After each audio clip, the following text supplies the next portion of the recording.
The condensation on the inside of my studio windows was the first sign something was catastrophically wrong. I keep the climate control in my workspace set to a precise 64 degrees and 45% humidity. As a textile conservator, those numbers are the difference between preserving history and watching it crumble. When I unlocked the heavy steel door that Tuesday morning, the air hit me like a damp towel. The environmental monitor on the wall flashed a red error code. Someone had propped open the emergency exit overnight. I didn't look at the drafting tables or the microscopes. My eyes went straight to the archival vault in the back. The heavy, airtight door was standing wide open. The acid-free storage box on the middle shelf, the one containing a painstakingly restored 1895 French silk gown I had spent 4 years bringing back to life, was gone. It wasn't just a museum piece. The gown was supposed to be mine. It was the centerpiece of my master's thesis, legally acquired from the Parisian estate, and I had intended to wear it for my own private vow renewal ceremony with my husband next month. The silk was so delicate that touching it with bare hands left damaging oils on the weave. Now the box was missing, and on the stainless steel prep table nearby, someone had left a crumpled grocery store receipt. I didn't panic immediately. I walked over, picked up the receipt, and saw a charge for 3 bottles of cheap Prosecco and a pack of cocktail napkins, paid for with a credit card ending in a familiar 4-digit sequence. It was my stepmother's card. My stepmother, who had a spare key to my building because she occasionally watered the ferns in the lobby. My stepmother, whose biological daughter, Daphne, was having her lavish engagement party that exact evening at a country club across town. I didn't call the police to report a burglary. I sat at my desk and pulled up the tracking software on my laptop. The museum I contract for requires micro-environmental sensors to be sewn into the lining of high-value garments during transport. I had installed one in the hem of the French silk gown. It tracks temperature, humidity, and location. The blinking dot on my screen was currently sitting stationary at the Oak Ridge Country Club. The humidity reading around the dress was spiking to 80%. Someone was wearing it. They were sweating in it. Daphne had always possessed a unique talent for rewriting reality to suit her narrative. Growing up, if she broke my bicycle, she claimed she was testing the brakes to keep me safe. If she borrowed money and never returned it, she called it an investment in our sisterhood. But this defied even her usual logic. I picked up my phone and dialed her number. She didn't answer. I called her fiancé, Greg, a man who worked in private wealth management and drove a car that cost more than my studio. He sent me straight to voicemail. I finally called my stepmother. She picked up on the second ring, the sound of a jazz band playing loudly in the background. She sounded breathless and utterly unbothered. She told me I shouldn't be upset, that family shares things, and that Daphne was in a panic because her custom engagement dress hadn't arrived from Italy in time. She said they drove to my studio, saw the old white dress in the box, and decided it would be a beautiful tribute to our blended family for Daphne to wear it. A family gift, she called it. She promised they would have it dry cleaned before they returned it. The words dry cleaned made my stomach turn over. Chemical solvents would instantly disintegrate the antique silk fibers. I told her, in a voice so flat it scared me, that the dress was appraised at $42,000 and could not be cleaned by conventional means. There was a long pause on the line. Then my stepmother laughed nervously and told me I was being dramatic, that it was just an old dress and hung on. I didn't drive to the country club. I knew Daphne. If I showed up and caused a scene, she would twist it into a story of my jealousy. She would cry, Greg would escort me out, and I would be the villain who ruined her special night. More importantly, dragging her out of the dress would cause physical tearing to the fabric. I had to wait until she took it off. I stayed in my studio watching the sensor data on my screen. Around midnight, the temperature reading on the sensor suddenly dropped and the humidity spiked off the charts. It was a reading consistent with the garment being soaked in liquid. Then, the location tracker moved rapidly away from the country club, arriving at Greg and Daphne's townhouse. It stayed there. The next morning, I didn't go to their house alone. I called Arthur Pendleton, the senior insurance adjuster for the Fine Arts Syndicate that underwrote my studio's collection. I explained the situation calmly, providing the appraisal documents, the chain of custody, and the live sensor data. Arthur is a man who speaks entirely in the language of liability. When I told him the current location of the asset and the environmental readings indicating severe liquid exposure, he didn't view it as a family dispute. He viewed it as a 5-figure loss. He initiated a formal recovery protocol, which involved contacting the local precinct to secure a civil standby, ensuring the asset could be retrieved without violence or destruction of evidence. At 9 in the morning, Arthur and I pulled up to Greg and Daphne's townhouse. 2 police cruisers were already parked out front, the officers waiting on the sidewalk as requested by the insurance syndicate. We walked up the manicured stone path. I rang the bell. Daphne answered the door wearing a silk robe, a cup of coffee in her hand.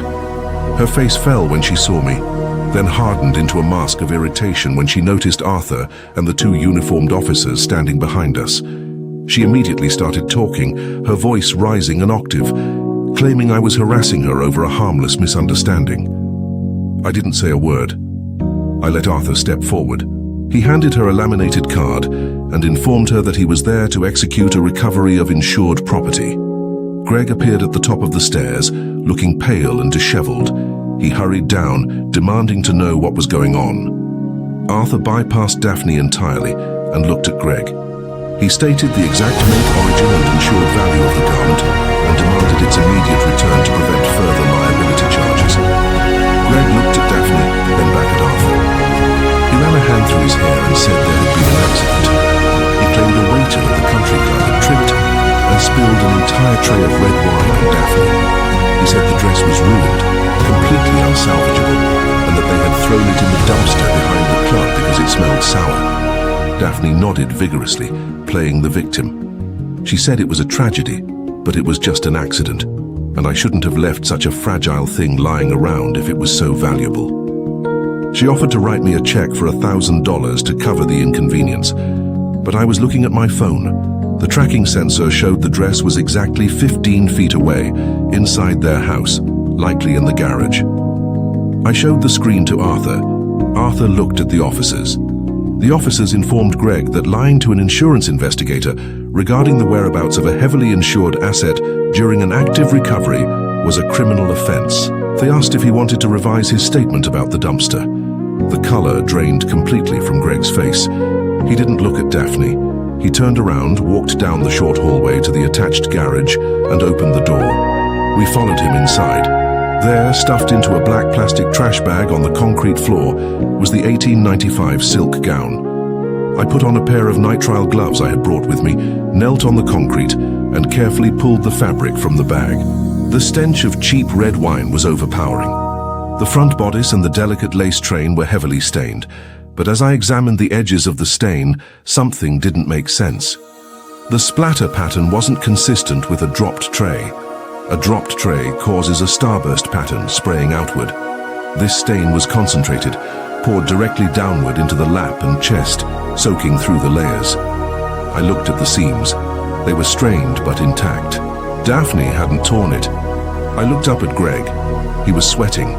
Arthur stepped closer, snapping photos of the dress in the garage with his tablet. He asked Greg for the name of the waiter who spilled the wine. Greg stammered, saying he didn't catch the name in the chaos. I pulled out my laptop, which was still connected to the sensor data. I showed Arthur the timeline. The liquid exposure happened at 11:45 at night. The party had ended at 11. The guests had gone home. The tracking data showed Daphne and Greg were alone in a private suite at the club when the humidity spiked. There was no waiter. Arthur's eyes narrowed. He was a professional skeptic, and the puzzle pieces were rearranging themselves in his mind. He looked at Greg and asked a very specific question. He asked if Greg had recently taken out any short-term insurance riders for the event. Greg physically took a step back, hitting the side of his expensive car. Daphne looked confused, demanding to know what Arthur was talking about. It took 3 days for the full truth to unravel, driven not by my anger, but by Arthur's relentless investigation into Greg's finances. Greg was a wealth manager, but his own wealth was an illusion built on leveraged debt. The country club wedding they were planning was going to cost over $100,000, money he didn't actually have. A week before the engagement party, Greg had secretly added a high-value personal property rider to his homeowner's insurance. He had listed a 19th century French silk heirloom gown, valuing it at $50,000. He had found the appraisal documents in Daphne's purse after she had snooped through my mail weeks earlier. Greg's plan hadn't been to let Daphne wear the dress to feel special. He had encouraged her to take it, knowing its value. He waited until the party was over, and they were alone in the suite. Then he intentionally poured a bottle of wine over her lap. He ruined the dress on purpose to file a total loss claim with his insurance company, hoping to use the payout to cover the deposits for their wedding venue. He threw it in the trash bag to hide it from me until his own claim cleared. He didn't realize the dress was already insured by a commercial syndicate, or that it contained a tracking device that logged the exact minute the liquid hit the fabric. When Arthur's syndicate contacted Greg's insurance provider, the overlapping claims triggered an immediate fraud alert. The officers at the door that morning hadn't been there to arrest Daphne for stealing a dress. They were there to facilitate a civil recovery. But the evidence discovered during that recovery launched a criminal investigation into Greg for insurance fraud and attempted grand larceny. Daphne's engagement ended not with a dramatic screaming match, but in a quiet, sterile room with lawyers.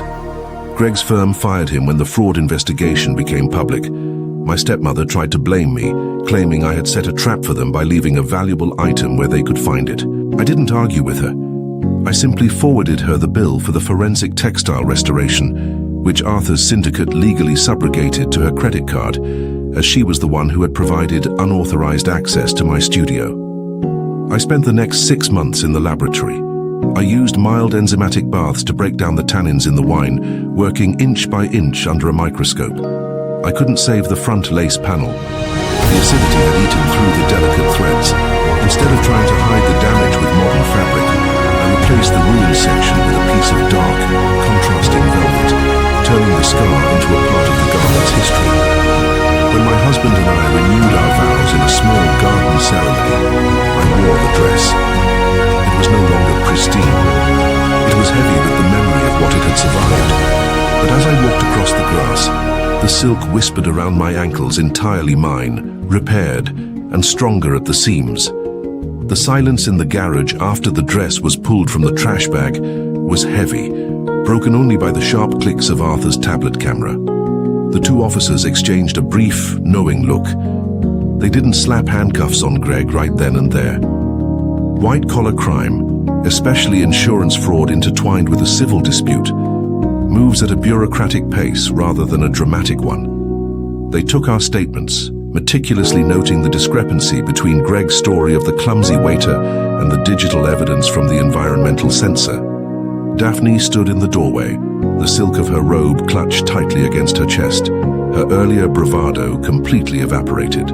She stared at the wine-soaked ruin of the 1895 silk gown, as if it were an alien artifact, finally realizing that her usual tactic of crying her way out of a problem was fundamentally incompatible with a commercial insurance syndicate's liability protocols. I bagged the dress in a specialized vapor barrier enclosure I had brought from the studio. Arthur handed Greg a formal notice of investigation, a thick piece of cardstock that seemed to physically weigh Greg down as he took it. We left them standing in the damp, oily-smelling garage. The ride back to my studio was quiet. Arthur was already drafting emails on his phone, setting the gears of a massive corporate legal department into motion. I just held the sealed bag on my lap, feeling the tragic, unnecessary loss of a piece of history.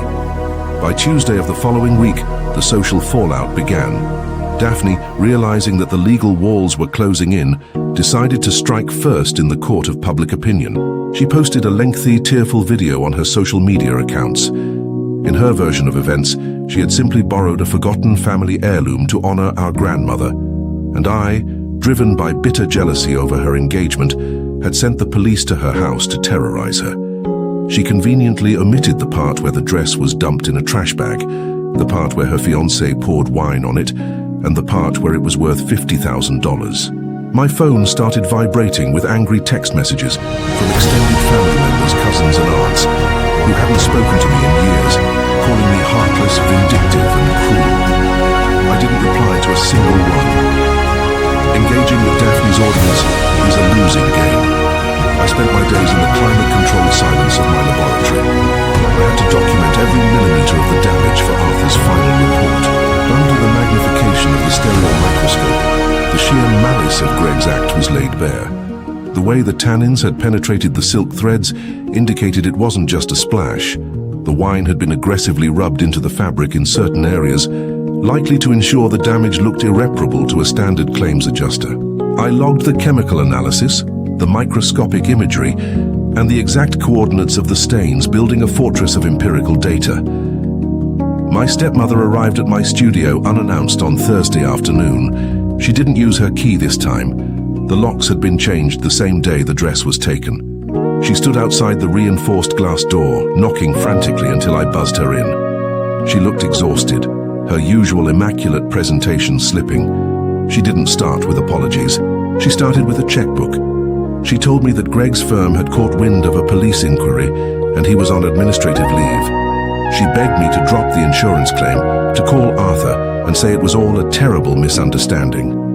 She slid a check across my drafting table. It was for $20,000. She said Greg had emptied his remaining liquid savings to offer me a settlement, promising to pay the rest over time if I just made the police go away. I looked at the check, then at the woman who had facilitated the theft of my most prized professional possession. I explained to her as gently as I could that I had no power to drop anything. I wasn't pressing charges, the insurance syndicate was. Greg had attempted to defraud a multi-million-dollar corporation by leveraging a microchipped asset. The machine was already in motion, and no amount of family mediation could stop it. My stepmother's face hardened.